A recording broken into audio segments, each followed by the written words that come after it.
Hey guys, Professor Bill, Comic Book University. Bloodshot, issue number 8. Look, I'm going to be entirely honest. I'm really just waiting for this. I mean, it says that it's coming out soon. Not soon enough. But anyway, boom. But this will absolutely hold me over until then. I usually only put out my DC comic reviews on Tuesday because, oh, that's when the comics release. This will release on a Wednesday, yet I'm doing it early because I'm sexy.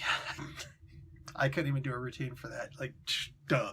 Anyway, Bloodshot actually, Bloodshot.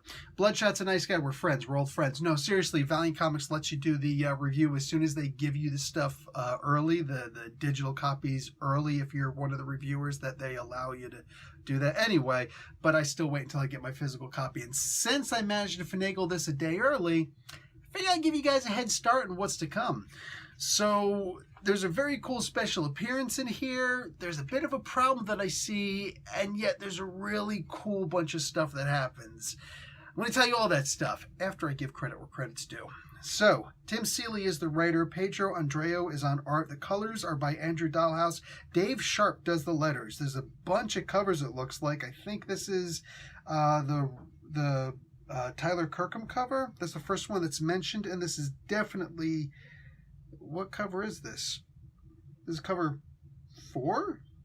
Shoot, cover 4, which would probably mean that this one is Chrissy Chung or Sean Crystal. And I really wish they would say. Anyway, something for the future. So we get a Mr. Heel, the main guy from The Burned. We actually get a little tiny bit of an origin story for him. His first...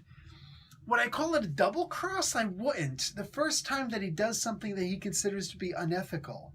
You know, we all look at what's that straw that broke the camel's back, and sometimes it's not quite so evident what that final thing is that just switches you to the end. You know what I'm saying? Like cutting off Mace Windu's hand, his lightsaber hand, was the final step that caused Anakin to turn over to the dark side and take on the name of Darth Vader, and so now he can just go and kill younglings whenever he wants, willy-nilly, right?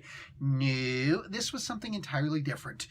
This is more like the first, like the guy's in his sinful state of he's going around killing people and usurping governments and causing overthrows and stuff like that, but this is the thing where it's like you just did something really bad here, bud. Wow.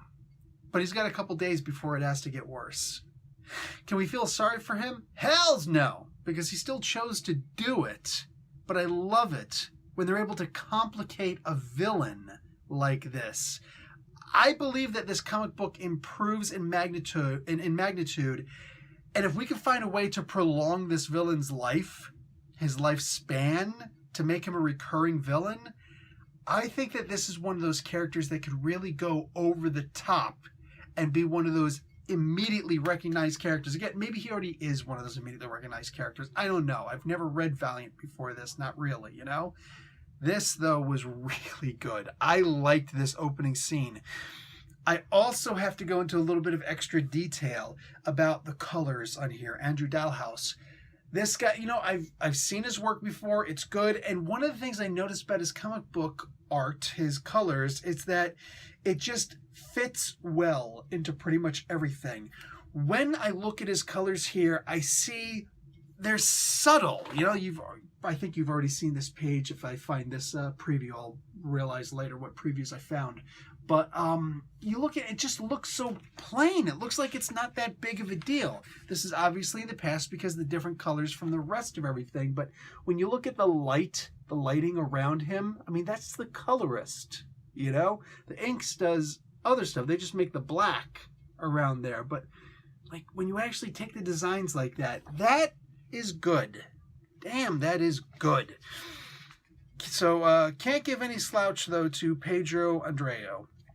This guy coming up, doing the pencils and the inks. So, has anybody ever seen the anime Berserk? Because I have, and it's out of this world good.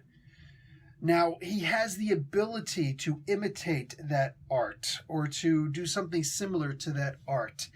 And I'm going to say something outside of this comic book, that if Valiant were to look at what Marvel is doing right now with trying to recognize the manga line of things, right? They've got Swordmaster, they've got Arrow, they've got Wave, which was, put into that book also. They've got all of the new agents of Atlas. They even just got the license recently for Ultraman. When you're talking about getting international characters and you feel the need to have international artists. I mean, a lot of artists are international, but an international art style. I'm looking at Pedro on here and I'm thinking, this guy, man, this dude could definitely do Berserk art in a heartbeat. If there was a Berserk comic book, I wouldn't be surprised if his name was attached to it. And this is just him saying, hey, remember me? Because it's seriously that good. There are just a couple of scenes in here, especially in the beginning, where I'm like, oh crap, what am I reading here? What am I looking at? Really good. And I hope Valiant understands what they have in this guy. The book itself, aside from that opening scene where I'm thinking this character, this bad guy here, Mr. Heel, could literally be the heel if you think about wrestling terminology. Holy crap, that is great. There were some questionable antics in here. Having obviously Muslim characters and their power is to basically explode and they were part of the Taliban? I can see how this is questionable to a lot of people. But I do want it to be understood. And I don't know, I've never met Mr. Tim Seeley before. I don't know good guy, bad guy. I don't know how he is personally. You know what I'm saying? Never meet your heroes, right? I don't know. But what I will say is, barring the idea that somebody is positive that he is or isn't problematic, I'm going to look at this as it's not. I spent a lot of years in the Middle East. A lot of years. And I will tell you right now, there is not a single person that I have ever met who has ever said, no, I support the Taliban. No, I support Al-Qaeda. No, I've never heard that over there in my life. In fact, long before we in America, I'm actually in Canada now, but long before we in America ever had that hotline, if you see something, report something, very specifically, if you think somebody's a part of this group or that group or any kind of group, you call this phone number. I remember hanging out with my buddy in a Pizza Hut. Yes, Pizza Hut still exists over there. I was hanging out in a Pizza Hut and I'm talking to my buddy, and I'm a little bit hard of hearing, so I talk loud. And I don't know what it was, but I guess just the way I was talking loud and, hey, blah, blah, blah. Plus my beard was a lot longer than you guys remember. My beard was a lot longer, right?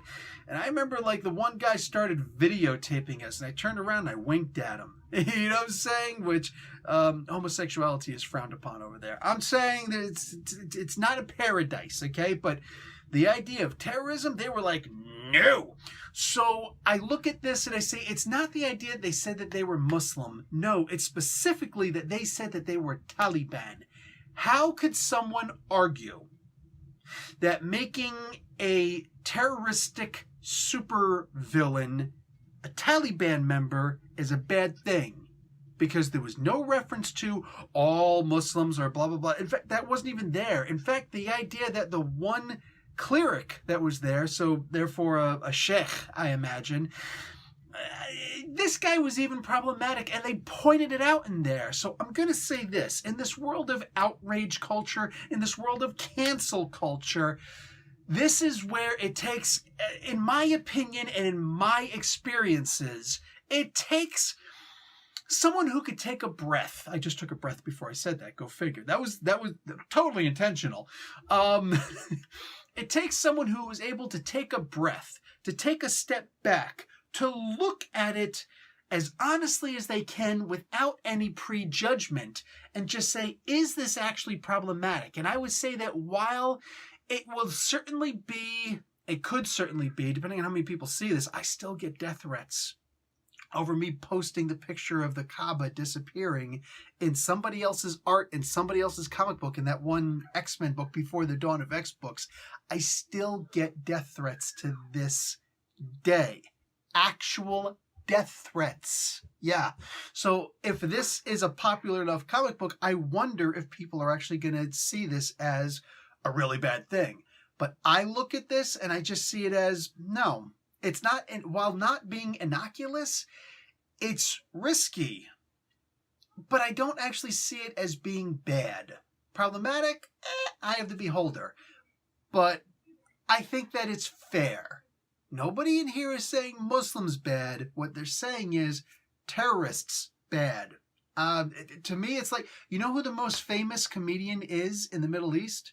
It's this guy named Jeff Dunham, I think it's Dunham. The guy with all the puppets. And he's got like Peanut the puppet and the old man puppet and Ahmed the terrorist puppet. And there's a part where they say, hey, so out of curiosity, what religion are you? He's like, terrorist. Oh, just that's your religion, terrorism. Yep, that's my religion. And he is genuinely the #1 comic in Saudi Arabia. He's American, by the way. So I want you to just think about that. The guys over there have a great sense of humor. They don't get enough comedy. That's why they kind of import the comedy. But I'm telling you, like, it's a fun thing to watch. It's really cool. And I honestly, like, all the people I knew over there, there's like, oh, I have black friends. Well, I have Muslim friends. I have Arab friends. You can't please everybody. I generally look at this as I can imagine all of my friends over there, all the people I know, acquaintances. I can't imagine any of them being outraged by this. I can see some people saying it's not for me. I can't imagine a single person over there going, this is what's wrong with the world. This is what's wrong with America. Comic books are haram, and no, I can't see that at all. I can't imagine it at all. So hopefully this isn't a big deal for anybody. You know what I think is a big deal? The one guy, Grail.